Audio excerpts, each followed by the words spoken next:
Probably should not have fired when he was down. Probably not the best thing to do. That's where lawsuits come into play. So last night at the Citizens Police Academy, the students were a little trigger happy, and we actually found out that Grendolin's quite a good shot. When you donate to the Habitat Restore, you do more than just clear out stuff from your home or office. By donating it to the Restore, you can help build a new home for someone in need. The donation is tax deductible, and they will even come pick it up from you. Check out the Restore for yourself. Located behind the Richmond Mall or on Facebook. So last night, I heard you guys got to play with some guns. Is that correct? We got to play with guns, flashlights, pepper spray. We were part of the FATS training last night, which is Firearms Training Simulator. And basically, it's kind of like a big movie screen, and different situations are portrayed on the screen, and you have to react.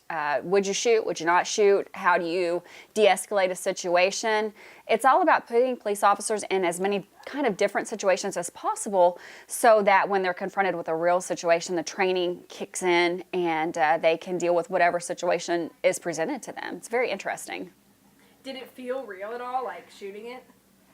The gun is weighted correctly to match a service pistol, so that part of it is very accurate. They could portray it as nighttime, so that a flashlight was necessary to see around, to see the suspects, to see what was going on. So is it a life-threatening situation? Is it something that can be talked down? Is it a domestic dispute that you can work with that way? You have to be able to go in, use your knowledge, your training to this point, and decide how to react to whatever is coming your way. And it's a very real-life situation. So do you have a whole new respect for officers?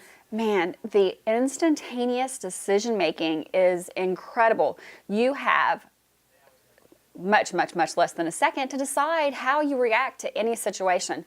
You know, your life is being threatened, and you have to decide what you're going to do and what are going to be the outcome. What's the outcome of the decision that you're going to make right now? Police officers get sued quite a bit.